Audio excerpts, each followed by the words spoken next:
It was right, as I recall, it was right beside of a PC where it happened. It was inside the perimeter. It was inside the perimeter.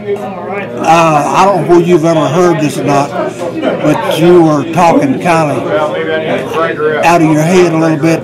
You were home. You were talking. You said some words about home. You don't remember that, I don't guess.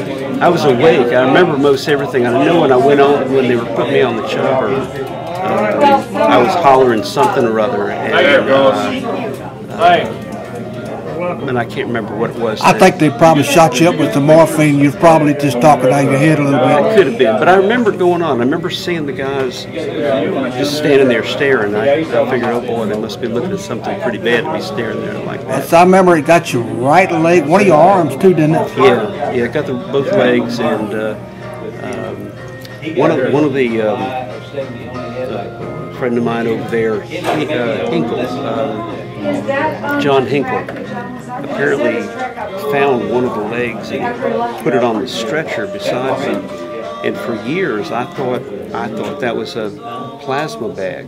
And when I saw him several years ago, he said, "No, that wasn't a plasma bag. That was your leg." And I imagine I must have looked down and said to myself, you know, okay. How your life changed after that? I think that the most disturbing thing to me about that was coming home, and I used to live in South Florida, and when I came home, there were a lot of protesters, and I couldn't hide, and I wanted to hide, and so I'd get approached often. People, they'd kick my back wheel in my wheelchair, they'd slap me on the head, because that was the only thing that wasn't bandaged up on my body, and say some of the most horrible, rude things, like I wish you had died, I feel sorry for your parents, not for you, and I never wanted any sympathy from anybody. I don't care for sympathy. It doesn't do anything. Empathy, that's a different thing. I'll take a lot of understanding, and I'll give a lot of understanding. But people, you know, you'd be out on the street and people would come up to you and get in your face and spit at you, and they'd kick at your wheelchair, they'd slap you in the head, they'd say really nasty things. That part, I think I've dealt with the Vietnam part and the disability part better than I've ever dealt with the protesters that for months just seemed to swarm around, and mostly I think because I couldn't hide my injury. It was there. These days and time, there's a lot of we still got protesting going on, but not to the extent we had back then.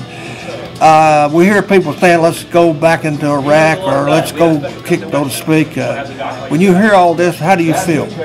I mean, in your own mind. I think Iraq went about the same way as Vietnam, and that another force is coming in and is going to probably, I don't want to see, and probably Afghanistan, when we pull out of there, somebody will come in there and turn everything upside down. I wouldn't want to see anybody go back to Iraq. I mean, it's 4,400 Americans died in Iraq. That's enough. It's enough. I think they have been fighting over there for a long time, and I don't think we're going to do anything to change it.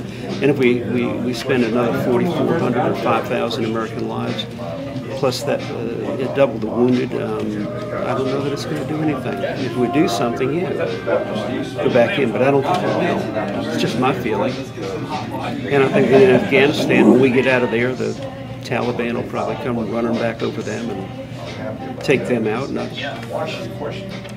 A lot of times, you know, when people hear you, a Vietnam veteran especially, you lost a limb, and they say thank you for your service. Do you think they really mean it? No, it doesn't have a meaning to me. When people do that, it hasn't really been until recently. You know, with Iraq war veterans and Afghanistan war veterans coming home, that people sometimes confuse me with one of them, because I don't look as old as I am, and some of them think that I lost my legs in Iraq or Afghanistan, and they'll say, you know, thank you for your service, and I kind of look at them. I know they're making the mistake and not realizing that I'm a Vietnam War veteran, but it doesn't have any meaning. It doesn't, after all those years of no acknowledgement, and then they coming home to all the protests and the horrible things that people said, it doesn't have much. It doesn't have any meaning. I had an event about 4 years ago where a lady came up to me at Home Depot and she said, "I want to thank you for your service. I want to thank you for your service. Did this happen in Iraq or Afghanistan?" And I said, "Well, no, ma'am, it happened in Vietnam." And she looked at me and she went, "Oh," and she turned around and walked away. It was like a disgust that she felt. It was really a funky feeling.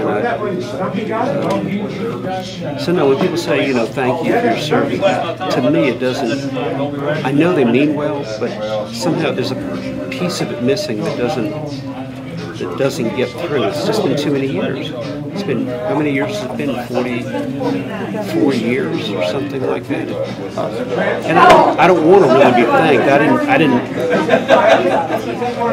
go over there with the idea of coming back and wanting to be thanked. I went over there and wanted to serve my country. Just simple as that. Just wanted to do what I thought was right. And I never expect, when you do something that you think is right, you shouldn't expect to be thanked. You should just do it because it's the right thing to do. But to come back and get screamed at. Going to today, right today, go out on the street, do you still harbor any bitterness over that war? No. I don't either. No, I've kind of come to grips. One thing I know you're very grateful for, you told me you're very grateful for the fact that you did not have a traumatic brain injury. That's right. And so you were able to return from the war, get a really good education, develop your profession, help a lot of people in your profession, and felt like you were a winner.